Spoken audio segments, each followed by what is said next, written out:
A história da China imperial começa com uma das figuras mais enigmáticas e implacáveis da antiguidade, Qin Shi Huang, o primeiro imperador da China.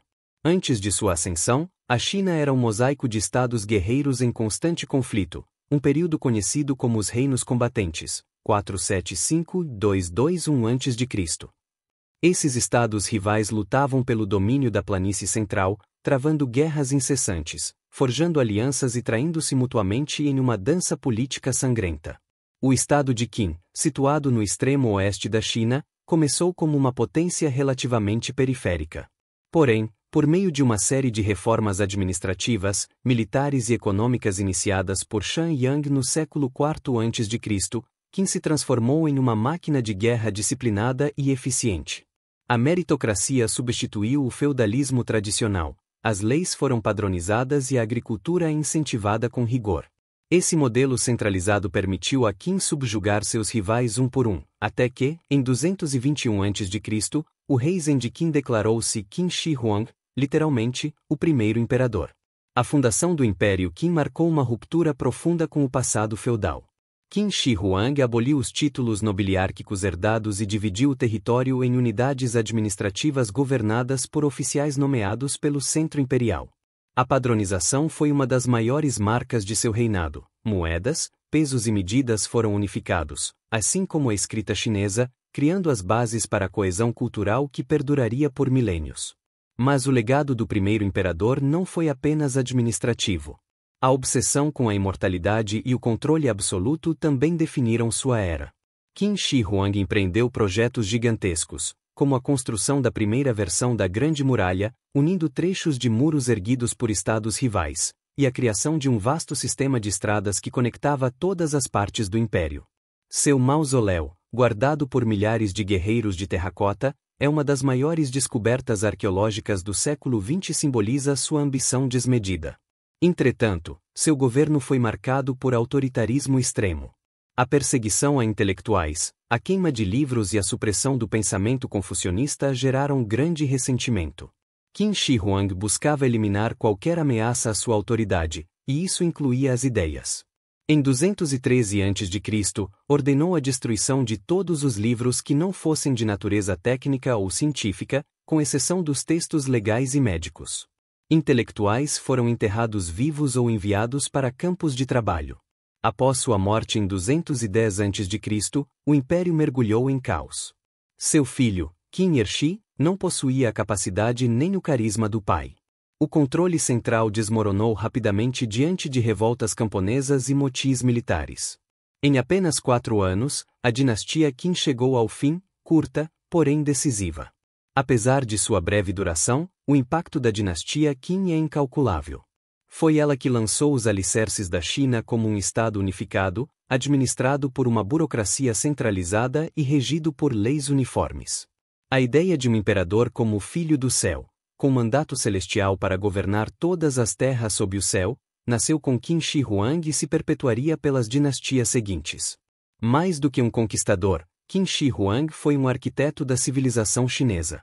Seus métodos brutais e sua visão absoluta do poder marcaram um novo capítulo na história mundial, o surgimento de um dos impérios mais duradouros que a humanidade já conheceu.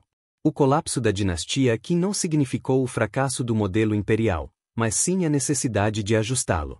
As revoltas que emergiram após a morte de Qin Shi Huang não foram apenas movimentos espontâneos de camponeses insatisfeitos, mas também lideradas por figuras ambiciosas que enxergavam no vácuo de poder uma chance de ascensão. Entre essas figuras estava Liu Beng, um homem de origem camponesa que se tornaria um dos líderes mais influentes da história chinesa. Enquanto o caos se espalhava e o último imperador Qin caía, Liu Beng disputava o controle do império contra outro poderoso senhor da guerra, Xian Yu. Esta disputa épica ficou conhecida como a Guerra Xuan, 206-202 a.C. Xian Yu era um aristocrata militar altamente respeitado, feroz e carismático. Liu Beng, em contraste, era mais pragmático, flexível e talentoso na arte da diplomacia e da administração. Apesar das desvantagens iniciais, Liu Beng conseguiu conquistar o apoio dos confucionistas e da população camponesa, apresentando-se como um governante mais humano em oposição à brutalidade dos Qin e à arrogância de Xian Yu. Após uma série de campanhas e batalhas, incluindo a decisiva Batalha de Gaixia em 202 a.C., Liu Beng saiu vitorioso. Ele estabeleceu a dinastia Han e tornou-se o imperador Gaozu de Han, inaugurando uma das eras mais influentes e longevas da história chinesa. Mas o espírito de Qin ainda pairava sobre o novo império. Embora Gaozu tenha revertido muitas das políticas opressoras da era anterior, ele manteve a estrutura administrativa centralizada, a divisão territorial e a padronização legal que haviam sido criadas por Qin Shi Huang. A diferença crucial é que os Han souberam equilibrar o autoritarismo com a legitimidade cultural e filosófica, especialmente ao abraçar o confucionismo como pilar moral do governo. O impacto simbólico de Qin Shi Huang também sobreviveu ao tempo. Durante séculos, sua figura foi retratada como um tirano, uma advertência sobre os perigos do poder absoluto. E, paradoxalmente, também como o unificador visionário da pátria. A história oficial, muitas vezes escrita sob o prisma confucionista, o criticava com dureza, mas seu legado administrativo se manteve vivo no tecido institucional do império. Além disso, a monumentalidade dos projetos iniciados durante o curto reinado Qin exerceu influência permanente. A muralha, por exemplo, continuaria a ser reforçada por dinastias posteriores, até atingir dimensões colossais durante a era Ming. Os sistemas de canais e estradas estabelecidos pelos Qin também foram mantidos, permitindo a comunicação e o transporte eficiente em todo o vasto território chinês, uma infraestrutura sem paralelo na época.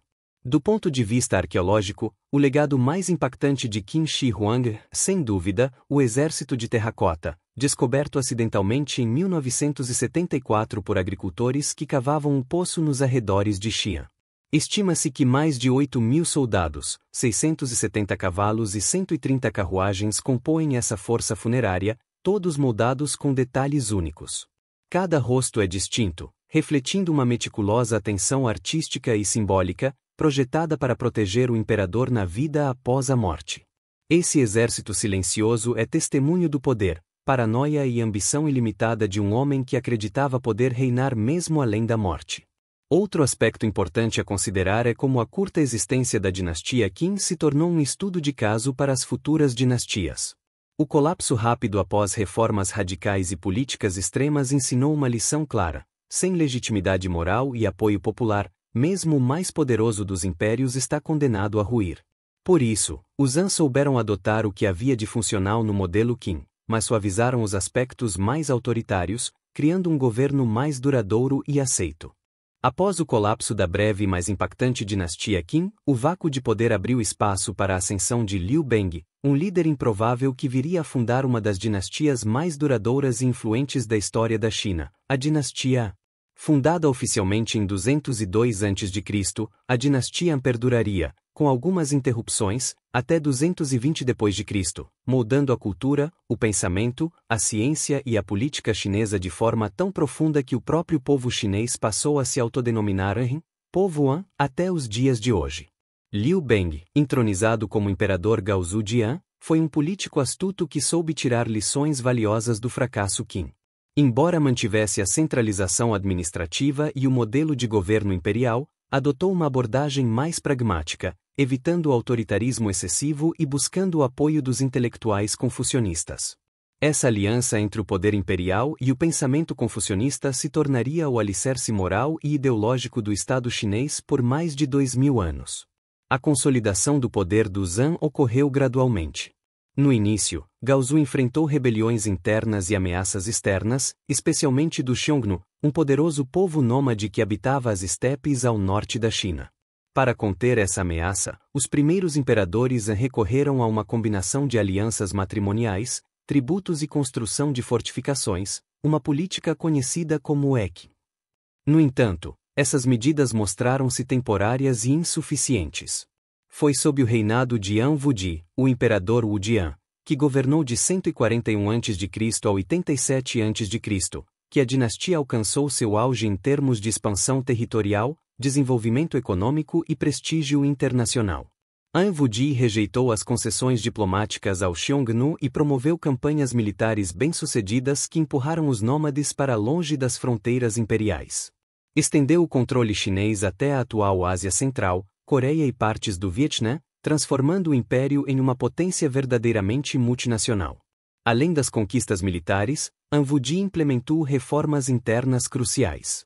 Instituiu o confucionismo como doutrina oficial do Estado, fundando academias imperiais e exigindo que os funcionários públicos fossem educados nos clássicos confucionistas.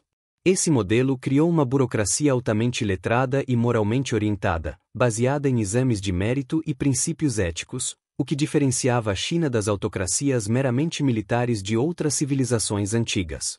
A ciência e a tecnologia floresceram durante a Era Han. Foi nesse período que se desenvolveram o sismógrafo, o papel feito de fibras vegetais, os mapas em relevo, avanços na medicina tradicional chinesa e na astronomia. Zhang Eng, um dos grandes cientistas da época, projetou instrumentos para medir terremotos e descreveu o conceito de esfericidade da Terra. A agricultura foi transformada por inovações como o arado de ferro com lâmina moldada, o moinho d'água e sistemas de irrigação aprimorados, garantindo maior produção alimentar e estabilidade demográfica. O comércio também se expandiu como nunca antes.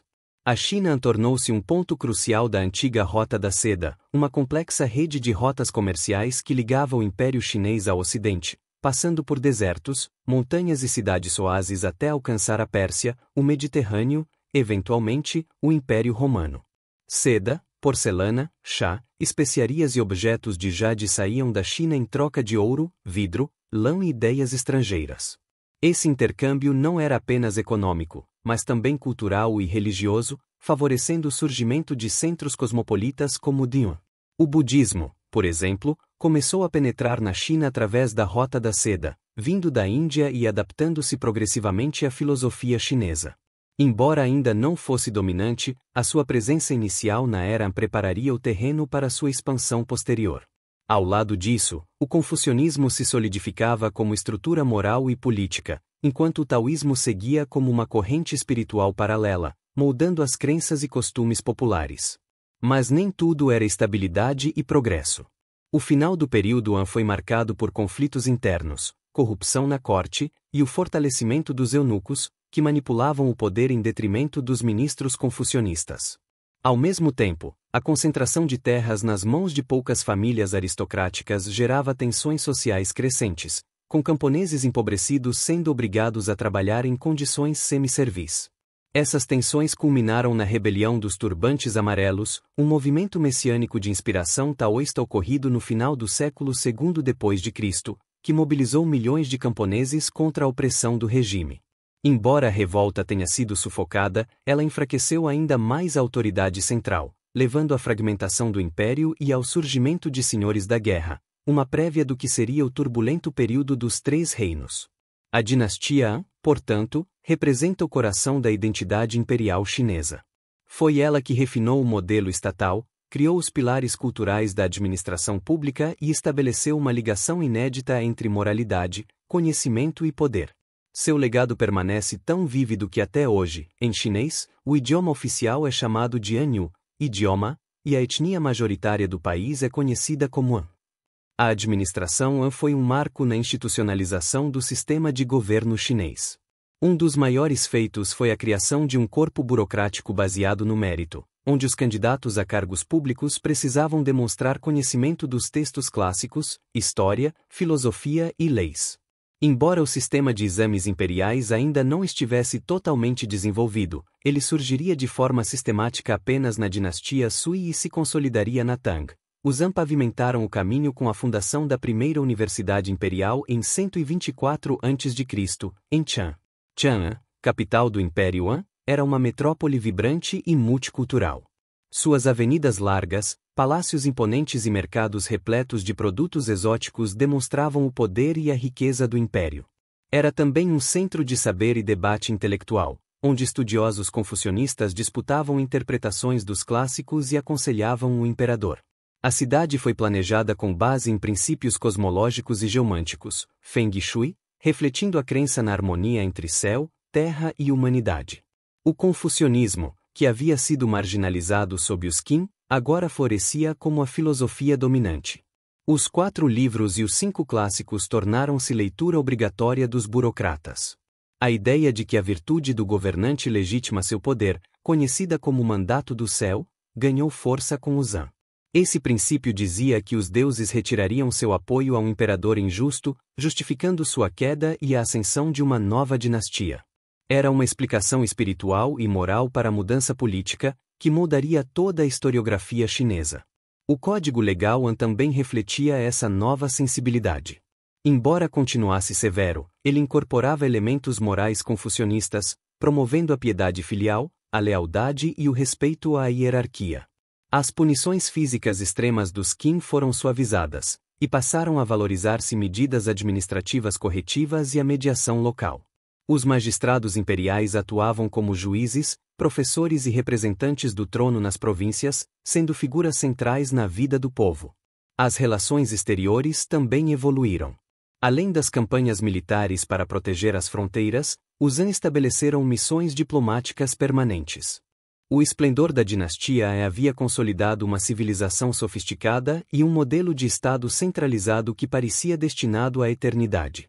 No entanto, sua queda em 220 d.C. mergulhou a China em um dos períodos mais turbulentos e fragmentados de sua história, a Era das Seis Dinastias, um intervalo de quase 4 séculos de divisões políticas, invasões estrangeiras, guerras civis e renascimento cultural. O termo Seis Dinastias refere-se às casas dinásticas que governaram sucessivamente a região sul da China durante este período: Wu, Jin Oriental, Liu Song, Qi do Sul, Lian e Shen. Enquanto isso, o norte do país era dominado por uma série de regimes não Han, liderados por povos nômades que haviam se instalado no território chinês após o colapso do Império Han. Essa divisão entre norte e sul moldaria a geopolítica chinesa por séculos e abriria caminho para dinâmicas culturais e religiosas distintas. Após o fim da dinastia, a China entrou inicialmente no período dos Três Reinos, Wei, Shu e Wu, célebre por sua intriga política, campanhas militares e personalidades lendárias como Cao Cao, Liu Bei e Zhu Jilian. Esse período, imortalizado na obra clássica Romance dos Três Reinos, tornou-se um símbolo cultural da luta entre honra, estratégia e ambição. Ainda que breve, a Era dos Três Reinos é lembrada como uma época de heróis e traições, em que o império fragmentado buscava nova legitimidade. A reunificação parcial ocorreu sob a dinastia Jin Ocidental, 265-316, que conseguiu derrotar os demais reinos. No entanto, os Jin foram incapazes de manter a estabilidade, principalmente por conflitos internos, lutas entre famílias nobres e a crescente pressão dos povos nômades do norte, como Xiongnu, Jie e Xianbei. Em 311, a capital Luoyang foi saqueada, e em 316, Chang'an caiu. A corte Jin fugiu para o sul e estabeleceu uma nova capital em Jiangkan, atual Nanjing, iniciando o que ficou conhecido como a dinastia Jin Oriental. Essa mudança para o sul foi mais do que geográfica, foi também simbólica. Enquanto o norte tornava-se cada vez mais cinizado sob o domínio de povos estrangeiros, o sul se consolidava como o último reduto da cultura, preservando as tradições, o confucionismo e a língua clássica. Ao mesmo tempo, o sul vivia sob tensão constante, com dinastias instáveis, golpes palacianos e corrupção generalizada.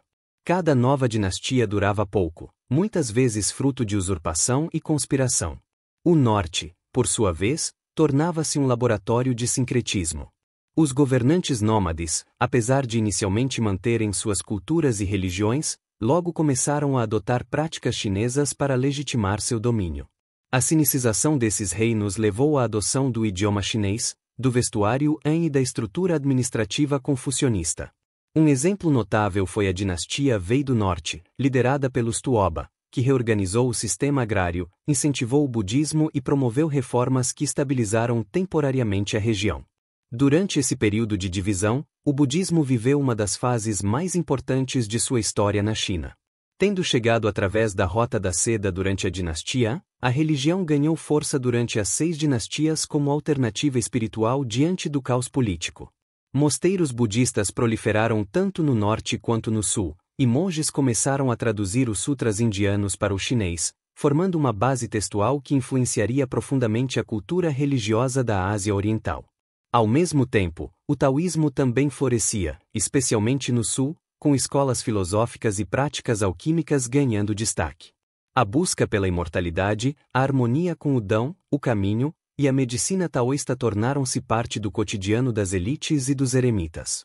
A coexistência do confucionismo político com o taoísmo místico e o budismo redentor deu origem ao sincretismo religioso característico da China posterior. Culturalmente, o período não foi um vazio. Pelo contrário, a poesia, a pintura e a caligrafia floresceram entre os intelectuais que buscavam beleza e significado em meio ao caos. Poetas como Tang Yuanmin, conhecido por seu estilo bucólico e recluso, capturaram o espírito de uma época que oscilava entre nostalgia e contemplação. A arte budista também ganhou força, especialmente na escultura em cavernas como as de Yungan e Logmen, que combinavam elementos indianos e chineses em formas majestosas. A reunificação da China viria finalmente com a ascensão da dinastia Sui, fundada por Yang Jian, um oficial militar talentoso que se proclamou imperador Wen de Sui em 581 d.C. Após derrotar os estados do sul e consolidar o norte, o imperador Sui realizou a tão esperada reunificação do país em 589 d.C., encerrando séculos de fragmentação. Seu governo foi caracterizado por reformas centralizadoras, retomada do sistema de exames imperiais e grandes obras públicas, como o início do famoso Grande Canal, ligando o norte e o sul para facilitar transporte e abastecimento. A reunificação sob o Sui não foi apenas territorial, mas também simbólica. Representou o renascimento do ideal imperial chinês, com a retomada da autoridade central, da cultura Han e do sonho de uma civilização harmoniosa sob um único trono. Apesar de sua curta duração, a dinastia Sui foi substituída pela Tang em 618. Seu papel como restauradora da unidade e da ordem foi crucial. A dinastia Sui, embora breve, foi uma das mais ambiciosas da história chinesa. O imperador Wei, também conhecido como Yang Jian, não apenas unificou politicamente a China, mas também promoveu reformas administrativas profundas, com o objetivo de fortalecer o Estado central e evitar os erros das dinastias anteriores. Uma de suas maiores inovações foi a padronização do sistema fiscal e a instituição de um cadastro de terras que visava a distribuição mais equitativa entre os camponeses. Isso não apenas aumentava a arrecadação estatal, como também minava o poder dos grandes latifundiários que haviam se fortalecido durante a era de fragmentação. A centralização do poder foi acompanhada por um retorno deliberado às tradições Han. O confucionismo foi reafirmado como a ideologia oficial do Estado, ao mesmo tempo em que o budismo e o taoísmo continuavam sendo tolerados, em alguns casos, patrocinados. Mosteiros budistas receberam isenções fiscais e apoio imperial, o que fortalecia sua influência nas comunidades locais, mas também despertava ciúmes e tensões com a burocracia confucionista. Durante o reinado do filho do imperador Wen Yangguan, conhecido como o imperador Yang de Sui, o império atingiu um novo nível de mobilização estatal. Yangguan é uma figura polêmica na história chinesa. Por um lado, deu continuidade às obras monumentais iniciadas por seu pai, completando o Grande Canal, que ligava as regiões agrícolas do sul com as capitais políticas do norte. Essa obra titânica, construída com o trabalho forçado de milhões de camponeses, transformou a logística e a economia do império, permitindo o transporte de grãos, tropas e produtos entre regiões antes isoladas. Quando Li Yuan assumiu o poder em 618 d.C. e fundou a dinastia Tang, a China emergia de um período de intensos conflitos, exploração e obras colossais que haviam desgastado profundamente a população sob o Sui. A ascensão dos Tang foi recebida com esperança, e não sem razão. Ao longo de quase 3 séculos, a China Tang se tornaria o centro de um mundo interconectado, vibrante e culturalmente esplêndido, cuja influência reverberaria muito além de suas fronteiras. Li Yuan, entronizado como imperador Gaozu de Tang, consolidou rapidamente o poder e estabeleceu Chang como capital, a mesma cidade que havia sido centro político durante o Zhang e o Sui. Mas foi sob o reinado de seu filho, o imperador Taizong, Li Shimin, que a dinastia realmente ganhou força. Taizong é lembrado como um dos maiores governantes da história chinesa, carismático, estrategista militar brilhante e promotor da meritocracia. Seu governo promoveu a estabilidade interna, a reconciliação com antigas facções rivais e a expansão diplomática e militar das fronteiras. A administração Tang se baseava em uma combinação de tradição e inovação. O sistema de exames imperiais, iniciado de forma embrionária no Zhang, foi formalizado e expandido. Agora, qualquer homem letrado, ao menos em teoria, podia conquistar uma posição na burocracia imperial através do domínio dos clássicos confucionistas, da poesia e da caligrafia. Essa estrutura institucional não apenas promovia o mérito, como criava uma elite de estudiosos leais ao Estado, os famosos letrados confucianos. Culturalmente, os Tang viveram uma explosão sem precedentes. A poesia atingiu níveis sublimes com nomes como Li Bai, Du Fu e Wang Wei. Esses poetas não apenas dominavam a linguagem, mas também expressavam com profundidade temas como a efemeridade da vida, a dor da guerra, a natureza, o exílio e a amizade. A poesia tornou-se uma forma de expressão quase obrigatória entre os educados, uma ponte entre a filosofia, a política e a sensibilidade estética. A pintura, especialmente a de paisagens, também se desenvolveu como uma arte sofisticada, com pinceladas minimalistas e grande valor simbólico. O espaço vazio na pintura Tang não era ausência, mas sim convite à contemplação, um reflexo do pensamento taoísta e budista que impregnava o espírito da época. Religiosamente, o budismo atingiu seu apogeu. Mosteiros se multiplicaram, traduções de sutras aumentaram, e escolas budistas como Shan, precursora do Zen japonês, começaram a se consolidar. O budismo gozava de proteção imperial e atraía tanto aristocratas quanto camponeses. Ao mesmo tempo, o taoísmo e o confucionismo coexistiam, criando um sincretismo religioso profundo, onde monges, sacerdotes e letrados encontravam pontos de diálogo entre doutrinas antes rivais. O cosmopolitismo de Chang'an, a capital Tang, era um reflexo desse espírito de abertura.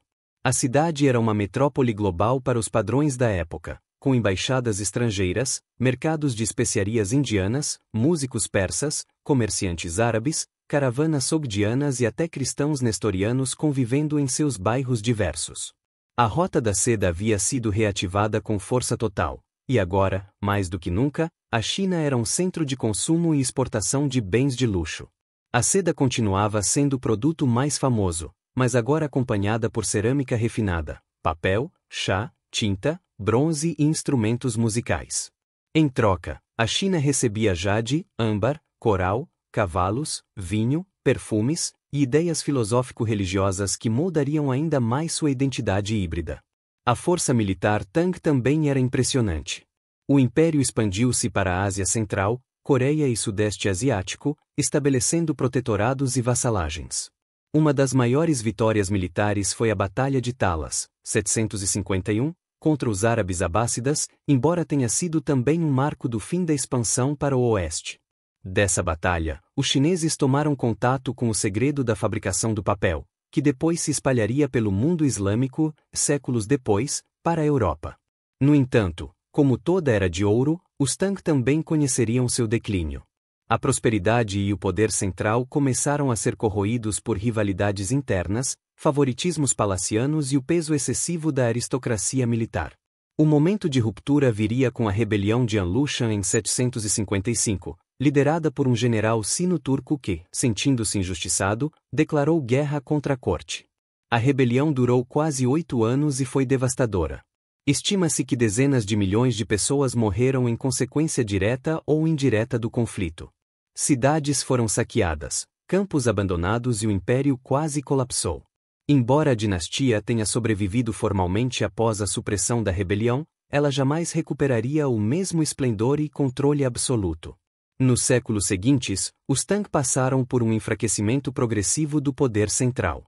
As regiões passaram a ser controladas por governadores militares autônomos, os Jiedushi, que embora nominalmente leais ao imperador, agiam como senhores feudais. A corte se tornava cada vez mais dominada por facções corruptas, eunucos poderosos e imperadores fracos. Em 907, o último imperador Tang foi forçado a abdicar, dando fim oficial à dinastia. Apesar de seu fim, o legado Tang permaneceu como uma referência de civilização ideal. A beleza de sua arte, a sofisticação de sua burocracia, o brilho intelectual de seus poetas e a grandiosidade de sua capital inspiraram as dinastias posteriores. Até hoje, em debates culturais, o esplendor Tang é sinônimo de uma China forte, aberta, culta e respeitada. Mesmo após o declínio político, a dinastia Tang continuou sendo uma potência cultural. Durante os séculos VIII e IX, surgiram escolas filosóficas mais sofisticadas, debates literários mais agudos e uma produção acadêmica que beirava o Renascimento. A influência de textos confucionistas revistos, junto com comentários budistas e taoístas, criaram uma base teórica rica para o pensamento chinês. O budismo, que antes desfrutava de proteção irrestrita da corte, começou a ser criticado por estudiosos confucionistas que viam nos mosteiros uma ameaça à ordem fiscal e moral do império. Mosteiros acumulavam terras, isenções de impostos e doações populares que rivalizavam com as finanças do Estado. No ano 845, durante o reinado do imperador Wuzong, ocorreu uma das maiores perseguições religiosas da história da China, o Grande Expurgo Budista. Milhares de mosteiros foram destruídos, monges forçados à laicização e as propriedades religiosas confiscadas pelo governo. Essa perseguição não eliminou o budismo, mas enfraqueceu seu poder institucional, forçando-o a se adaptar. Surgiram formas mais sincretizadas da fé, que integravam elementos do confucionismo e do taoísmo, como o budismo Shan. Isso prepararia o terreno para o budismo mais introspectivo e não institucionalizado que floresceria nas dinastias seguintes. Enquanto isso, o sistema de exames imperiais ganhava cada vez mais prestígio. A formação da elite burocrática deixou de depender apenas de aristocratas hereditários e passou a valorizar os chamados jinshi, aqueles que passavam no exame mais alto da burocracia. Isso criou um novo tipo de elite intelectual, os shidafu, eruditos que combinavam poesia, retórica, caligrafia e princípios morais. Esse modelo meritocrático daria ao Estado chinês uma coesão e uma continuidade únicas no mundo antigo. A dinastia Song, estabelecida oficialmente em 960 d.C. por Zhao Quanjin, o imperador Taizu, marcou uma nova era para a China. Após o colapso da dinastia Tang, o país passou por um período de fragmentação conhecido como as 5 dinastias e 10 reinos. Durante esse tempo, o poder político foi disputado por pequenos estados, e a unidade territorial parecia um ideal distante. No entanto, com habilidade militar e diplomática, Zhao Quanjin conseguiu reunificar grande parte do território chinês e fundar uma dinastia que, embora menos expansiva militarmente que suas predecessoras, se tornaria uma das mais brilhantes em termos de cultura, ciência, administração e economia. Uma das marcas mais importantes da dinastia Song foi a valorização da administração civil sobre a militar. O próprio imperador Taizu instituiu políticas para limitar o poder dos generais e garantir que o aparato do Estado estivesse nas mãos de burocratas letrados. O sistema de exames imperiais atingiu seu auge, tornando-se o principal meio de acesso à administração pública. Pela primeira vez na história da China, a aristocracia hereditária foi efetivamente substituída por uma elite de mérito, formada por estudiosos que dominavam os clássicos confucionistas, a poesia, a retórica e a caligrafia. Este modelo criou uma burocracia altamente sofisticada, que governava com base em princípios racionais, registros precisos e uma concepção quase moral do serviço público. Os jinshi, aqueles que passavam no mais alto nível dos exames, formavam uma classe respeitadíssima que ditava os rumos do império em todas as suas instâncias. A centralização do poder não significava autoritarismo desmedido, mas sim uma rede de governança cuidadosamente equilibrada, com conselhos, departamentos e fiscalizações cruzadas. No campo econômico, a dinastia Song viveu uma verdadeira revolução. O uso do papel moeda foi instituído, uma inovação mundial. A economia monetária floresceu com uma circulação abundante de moedas de cobre e cédulas impressas, o que facilitava as trocas comerciais em um império cada vez mais urbano. Cidades como Kaifeng e Hangzhou tornaram-se metrópoles pulsantes, com mercados vibrantes, vida noturna, teatros, clubes de poesia e uma diversidade de ofícios e produtos impensável em épocas anteriores. A agricultura também experimentou um salto tecnológico. A introdução do arroz de crescimento rápido, proveniente do Sudeste Asiático, permitiu múltiplas colheitas ao ano, aumentando drasticamente a produção de alimentos. Isso, somado a técnicas hidráulicas avançadas, arados de ferro mais eficientes e novos sistemas de irrigação, sustentou um crescimento populacional que fez da China Song uma das sociedades mais populosas e densas do mundo pré-moderno. Do ponto de vista tecnológico, os Song foram pioneiros em áreas que mudariam a história da humanidade. Foi durante essa dinastia que se inventou a imprensa de tipos móveis, atribuída a Bi Zheng no século XI, bem antes de Gutenberg. Embora o sistema chinês de escrita dificultasse sua adoção em larga escala como na Europa, Sua existência mostra o grau de engenhosidade técnica da época. Além disso, os Song desenvolveram instrumentos de navegação como a bússola magnética, mapas cartográficos de alta precisão e avançaram na construção naval com grandes embarcações com múltiplos compartimentos estanques, os famosos juncos. Isso permitiu uma expansão do comércio marítimo para o Sudeste Asiático, a Índia, a Arábia e até mesmo a costa da África Oriental. A economia marítima Song foi tão robusta que rivalizou com a antiga Rota da Seda terrestre. Outro destaque foi a produção de pólvora. Originalmente desenvolvida por alquimistas taoístas em busca do elixir da imortalidade, a pólvora passou a ser usada para fins militares em granadas, lanças de fogo e rudimentares canhões, uma revolução no campo de batalha. Embora seu uso militar fosse ainda incipiente, os Song foram os primeiros a sistematizar sua aplicação em conflitos reais. No campo das ciências, houve avanços impressionantes. Shen Ku, um dos grandes polímatas da era Song, escreveu tratados sobre geografia, astronomia, medicina, hidráulica e magnetismo. Em sua obra Sonhos de um Estudo, ele descreveu, por exemplo, o conceito de declinação magnética e observações que sugeriam a teoria das mudanças climáticas. Outro gênio foi Su Song, autor de um atlas estelar detalhado e criador de um relógio astronômico movido a água, uma verdadeira maravilha da engenharia mecânica medieval. O pensamento filosófico também floresceu. Surgiu o neoconfucionismo, liderado por Zhu Xi, que reinterpretou os textos clássicos sob a influência do budismo e do taoísmo, buscando uma síntese moral, metafísica e epistemológica. O neoconfucionismo viria a se tornar a doutrina dominante na China pelos próximos séculos, moldando a educação, a ética social e o conceito de governo ideal. Culturalmente, a dinastia Song é considerada por muitos estudiosos como o ápice do refinamento estético chinês. A pintura de paisagem, Shanshui, atingiu seu clímax com mestres como Fan Kuan, Guo Guxi e Ma Yuan. Essas obras buscavam não apenas retratar a natureza, mas expressar uma filosofia de harmonia e contemplação. A caligrafia, a cerâmica, especialmente a Celadon, e a música instrumental floresceram em ambientes letrados que integravam arte, ética e espiritualidade. No entanto, apesar de seu brilho, os Song enfrentaram grandes desafios militares. Desde o início, não conseguiram recuperar o norte do império, que havia sido tomado pelos Khitan, fundadores da dinastia Liao. Para manter a paz, os Song adotaram uma política de tributo, pagando anualmente enormes somas em prata e seda aos estados vizinhos para evitar invasões. Mais tarde, surgiram os Jurchen, que fundaram a dinastia Jin e conquistaram ainda mais território do norte da China, obrigando os Song a recuar e estabelecer uma nova capital em Hangzhou, dando início ao período conhecido como Song do Sul. A divisão entre Song do Norte e Song do Sul foi mais do que uma mudança geográfica, representou uma transformação na identidade do império. Embora militarmente enfraquecida e sem o controle das antigas capitais históricas do norte, a corte Song do Sul em Hangzhou floresceu em termos econômicos e culturais. Hangzhou, situada ao longo do Grande Canal e próxima da costa, tornou-se um centro urbano tão vibrante que viajantes estrangeiros, como o mercador persa Al-Idrisi, posteriormente, Marco Polo, a descreveram como uma das cidades mais ricas e deslumbrantes do mundo. Durante essa fase, a economia chinesa tornou-se ainda mais voltada para o comércio marítimo.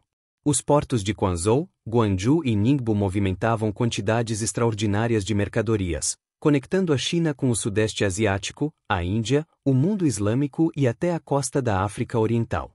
Produtos como seda, porcelana, chá e papel eram exportados em larga escala, enquanto especiarias, cavalos, pedras preciosas e objetos exóticos chegavam em troca.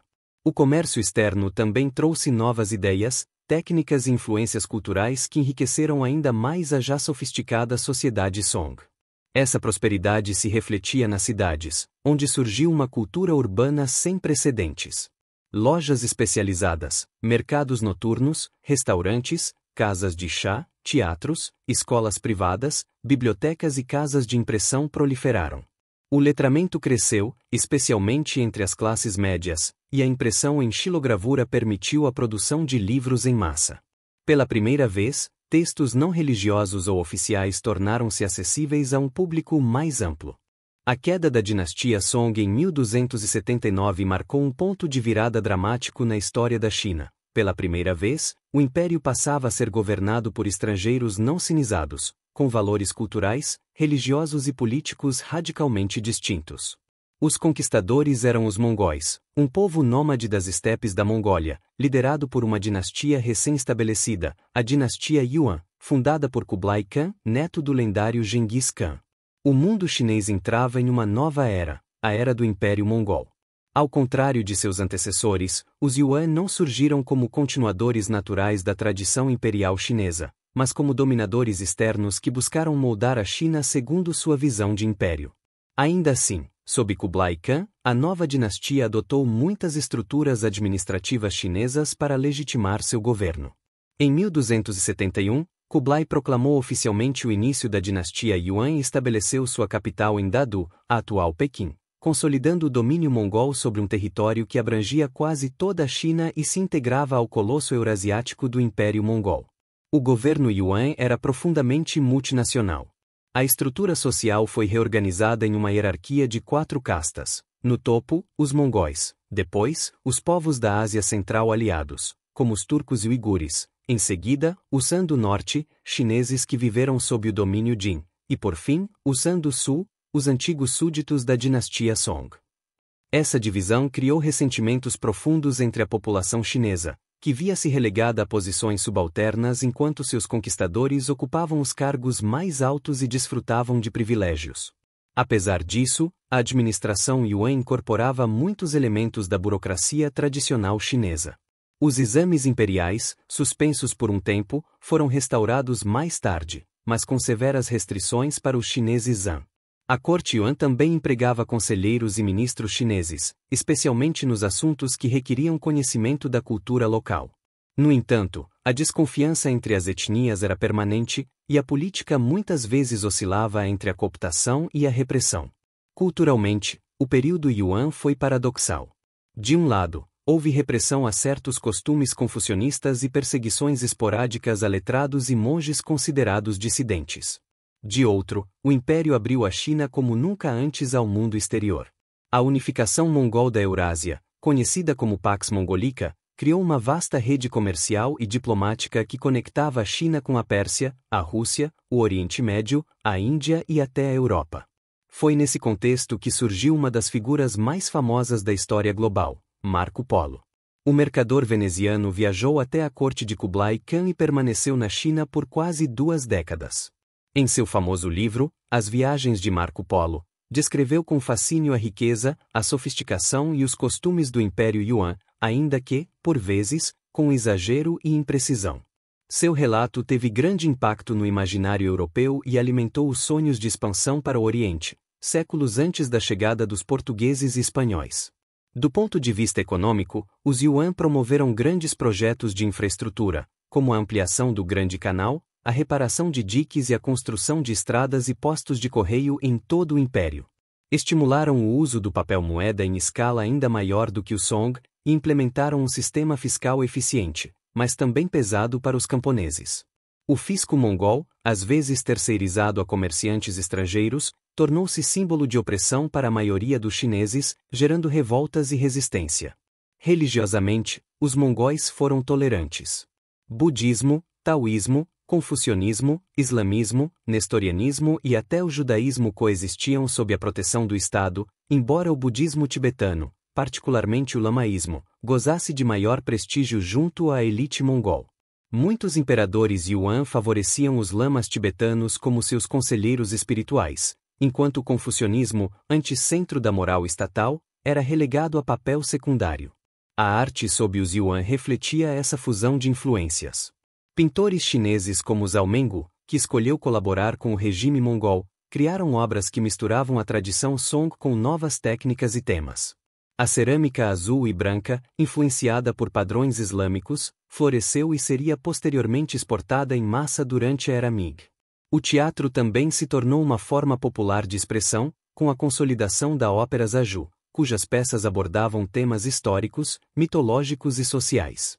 Contudo, o domínio Yuan enfrentava contradições internas crescentes. Os imperadores posteriores a Kublai eram geralmente fracos, e as intrigas palacianas entre facções mongóis, chinesas e estrangeiras minaram a coesão do governo. A exploração fiscal, a discriminação étnica e os desastres naturais, como inundações e pragas, intensificaram o descontentamento. Ao longo do século XIV, revoltas camponesas começaram a surgir em várias regiões. A mais poderosa dessas revoltas foi liderada por Zhu Yuanzhan, um camponês órfão que havia sido monge budista e depois guerreiro. Carismático, estrategista e determinado, Zhu uniu forças rebeldes sob a bandeira da resistência nacionalista e moral contra os bárbaros estrangeiros. Em 1368, suas tropas entraram em Dadu, Pequim, pondo fim à dinastia Yuan e fundando uma nova era, a dinastia Ming. Os mongóis foram expulsos para as estepes ao norte, onde fundaram o que ficou conhecido como o Império Yuan do Norte. Embora ainda representassem uma ameaça militar, seu domínio sobre a China havia chegado ao fim.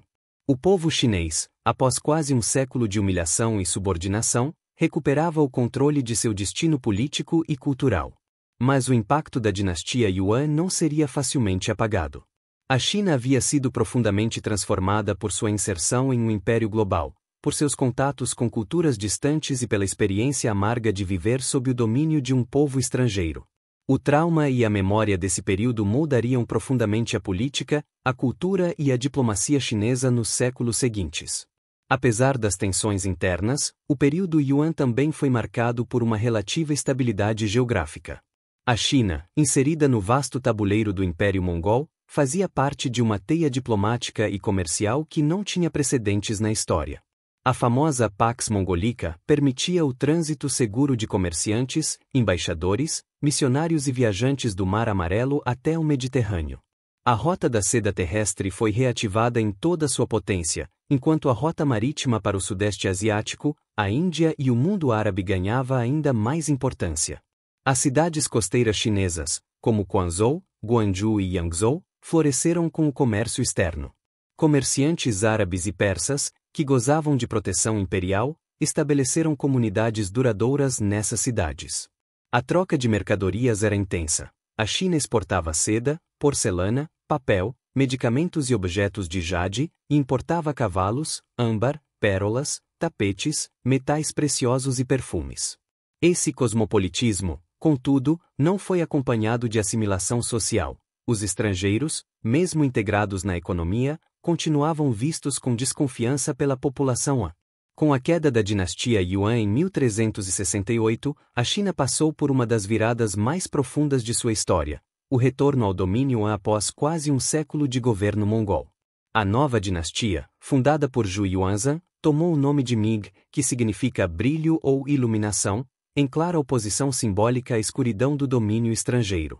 Zhu, que assumiu o título de Imperador Hongwu, foi um camponês órfão que subiu ao trono através da força militar e do carisma político, uma trajetória rara na história imperial. O projeto Ming foi, desde o início, uma reconstrução nacionalista e cultural. O objetivo central era restaurar o modelo tradicional chinês, reafirmar o confucionismo como base moral do Estado e eliminar qualquer vestígio da influência mongol. Para isso, o imperador Hongwu reorganizou completamente o sistema administrativo, demitiu milhares de funcionários suspeitos de colaboracionismo, e restaurou os rituais ancestrais como eixo da legitimidade imperial. Uma das principais reformas do início dos Ming foi a consolidação do sistema de províncias sob controle direto da corte. Para evitar o surgimento de senhores da guerra e a fragmentação política, Hongwu aboliu os cargos hereditários militares e limitou severamente o poder dos generais. Em seu lugar, criou uma burocracia civil rígida, baseada nos exames imperiais, agora totalmente revigorados. Esses exames voltaram a ser o único caminho legítimo para o serviço público, exigindo dos candidatos vasto conhecimento dos clássicos confucionistas. Paralelamente, Hongwu também impôs uma série de regras morais, sociais e agrícolas. Incentivou a retomada da vida camponesa, distribuiu terras a pequenos agricultores, promoveu registros fiscais detalhados e criou códigos legais severos. Seu governo era altamente controlador. Ele se comunicava diretamente com os magistrados locais por meio de éditos pessoais. Em alguns casos, punia funcionários por crimes de corrupção ou ineficiência com extrema brutalidade. A paranoia e o autoritarismo do imperador o levaram a criar uma vasta rede de espiões, o temido Guarda Imperial, que monitorava a corte, os funcionários e até os familiares reais. Apesar dessas tendências autoritárias, o governo Ming trouxe estabilidade e crescimento.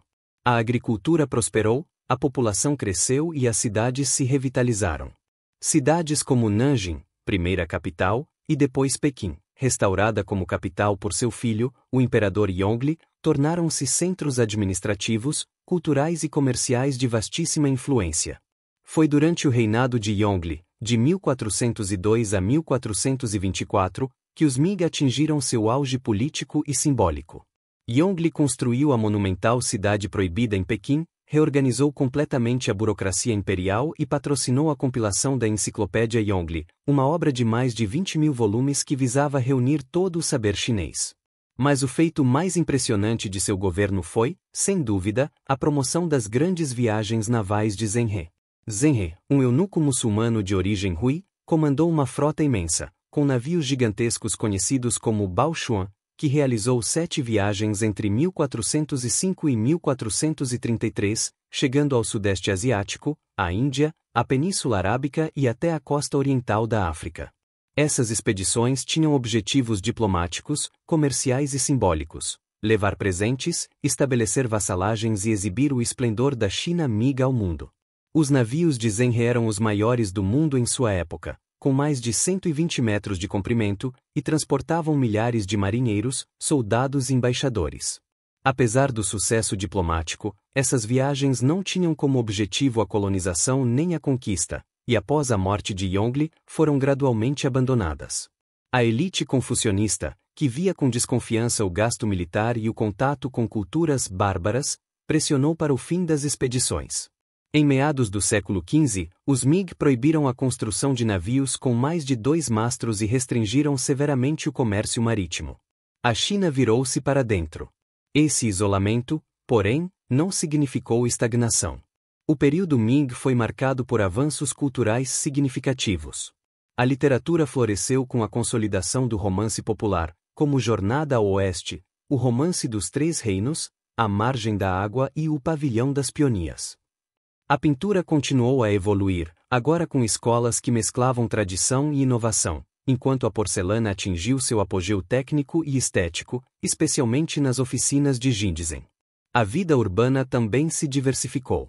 As cidades tinham mercados, casas de chá, bibliotecas públicas, teatros e guildas artesanais. A impressão de livros em larga escala democratizou o acesso ao saber, e a circulação de ideias filosóficas, políticas e religiosas atingiu novos patamares. A elite letrada, os famosos Shen, mantinham um estilo de vida refinado, com ênfase na poesia, na caligrafia e na jardinagem como formas de cultivo moral.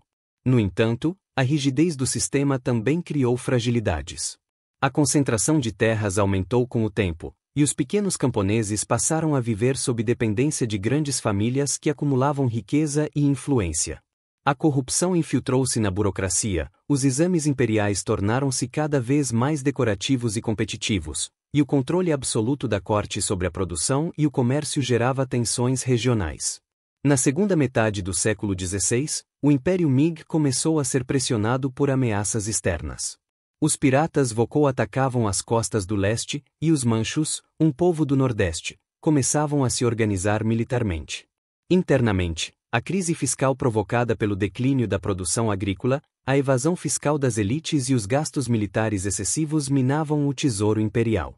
Ao mesmo tempo, a chegada dos missionários jesuítas europeus introduziu novos elementos de saber ocidental, incluindo astronomia, matemática e técnicas de engenharia, que influenciariam a ciência chinesa, ainda que de forma limitada e seletiva. A dinastia Ming, que havia nascido como um grito de soberania contra os invasores estrangeiros, caminhava para seu próprio colapso. Mas enquanto durou, representou o orgulho da identidade chinesa, a ressurreição de uma tradição milenar e a afirmação de uma ordem baseada no mérito, na moralidade confucionista e na estética do equilíbrio. A crise dos Ming aprofundou-se durante o século XVII. A combinação de fatores naturais, econômicos e políticos gerou um cenário de colapso. As colheitas fracassavam por causa de secas prolongadas, enchentes devastadoras e mudanças climáticas que afetavam a produção de arroz, o coração da economia alimentar. Ao mesmo tempo, a inflação disparava com a escassez de prata, matéria-prima essencial para a moeda chinesa da época, cuja maior parte vinha da América Espanhola, via Manila. Quando o fluxo diminuiu, o sistema monetário entrou em colapso. A corrupção corroía a burocracia. Muitos oficiais compravam seus cargos ou os herdavam, enquanto a fiscalização era cada vez mais simbólica. O império era grande demais, populoso demais e administrado por uma elite cada vez mais distante da realidade das massas. A pressão fiscal sobre os camponeses era brutal. As revoltas camponesas multiplicaram-se. No final da década de 1630, uma série de movimentos armados desafiava abertamente o poder Ming. A dinastia Qing, fundada oficialmente em 1644 pelos Manchus, representou a última casa imperial da China. Durante quase 3 séculos, os Qing governaram com eficiência, ambição expansionista e um senso de autoridade absoluta que deu à China suas maiores fronteiras históricas. Mas também protagonizaram um longo e doloroso declínio, marcado por corrupção interna, rebeliões populares e o avanço implacável das potências ocidentais. A sua queda, em 1912, foi o fim de mais de 2 milênios de governo imperial na China.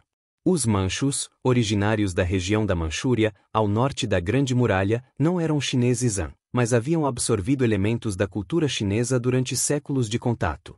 Ao assumir o trono imperial, adotaram a burocracia confucionista, os rituais tradicionais e o sistema de exames, mas mantiveram sua identidade étnica e estrutura militar distinta. Criaram os famosos 8 estandartes, um sistema militar e administrativo baseado na etnia, que colocava os Manchus, mongóis e aliados em posição dominante sobre a maioria. Para consolidar seu poder, os Qing foram tanto conciliadores quanto impiedosos. Proibiram práticas culturais consideradas subversivas, como certos cortes de cabelo, e obrigaram os homens chineses a adotar a trança manchu, sob pena de morte.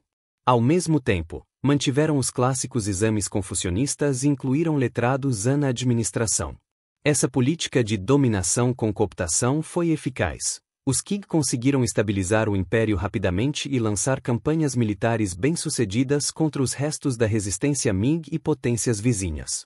Durante os séculos 17 e 18, os Qing expandiram as fronteiras chinesas de maneira impressionante. Anexaram o Tibete, a Mongólia, Xinjiang e fortaleceram o controle sobre o Sudeste Asiático. O reinado de Kangxi, de 1661 a 1722, Yongzheng, de 1722 a 1735, e Qianlong, de 1735 a 1796, é conhecido como Era Dourada dos Qing. A economia cresceu, a população duplicou, a arte e a literatura floresceram. A China tornou-se o maior império do mundo em termos de população e território. O imperador Qianlong, em especial, é lembrado por seu gosto por arte, caligrafia e por compilar a enciclopédia Siku Quanxu, um projeto monumental que reuniu obras literárias, filosóficas e científicas da tradição chinesa. No entanto, esse brilho escondia problemas estruturais profundos: a burocracia inchada, o sistema tributário ineficiente e uma corte cada vez mais isolada da realidade. A arrogância imperial tornou-se evidente no episódio da Embaixada Macartney, 1793, quando o Império Britânico enviou Lord Macartney para negociar comércio e relações diplomáticas. O imperador Qianlong recusou qualquer concessão, afirmando que a China não precisava de produtos estrangeiros. Essa postura, sustentada por séculos de autossuficiência, seria desastrosa diante do novo mundo industrializado que emergia. A dinastia Qing, fundada oficialmente em 1644 pelos Manchus, representou a última casa imperial da China.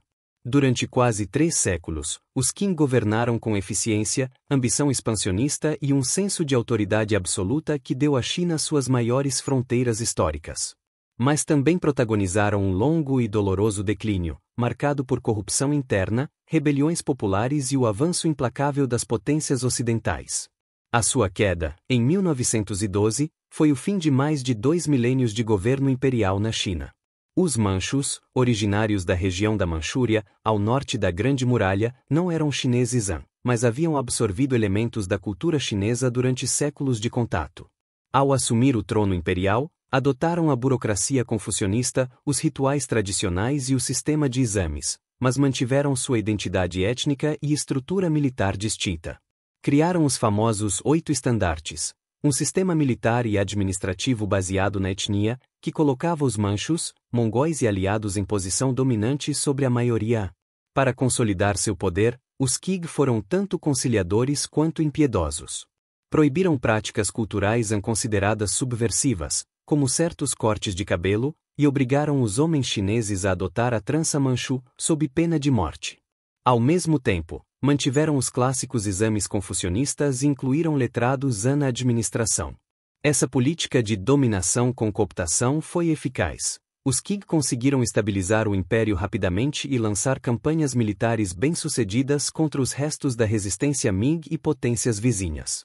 Durante os séculos 17 e 18, os Qing expandiram as fronteiras chinesas de maneira impressionante. Anexaram o Tibete, a Mongólia, Xinjiang e fortaleceram o controle sobre o Sudeste Asiático.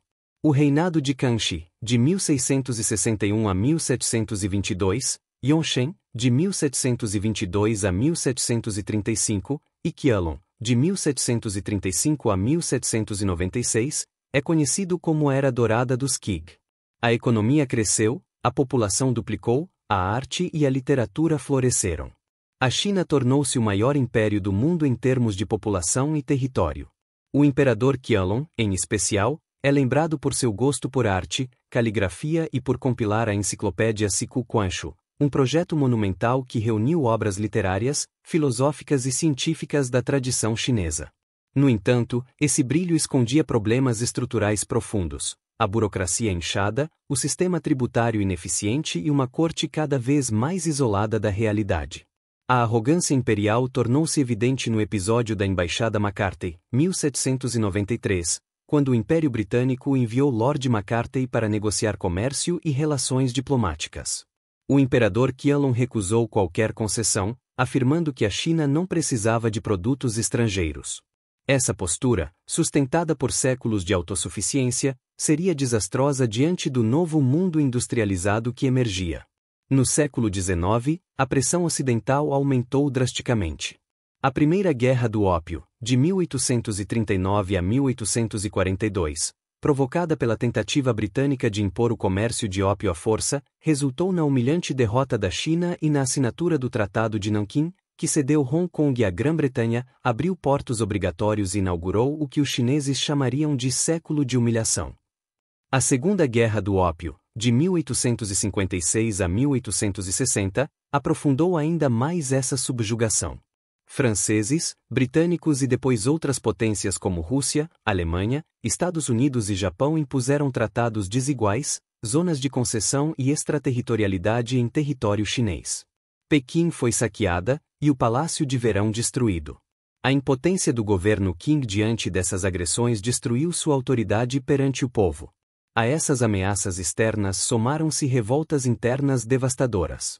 A mais sangrenta foi a Rebelião Taiping, de 1850 a 1864, liderada por Hong Xiuquan, um místico que afirmava ser irmão de Jesus Cristo. Seu movimento messiânico e igualitário conquistou milhões de seguidores e criou um reino celestial no sul da China. A guerra civil resultante causou entre 20 e 50 milhões de mortes, tornando-se um dos conflitos mais letais da história.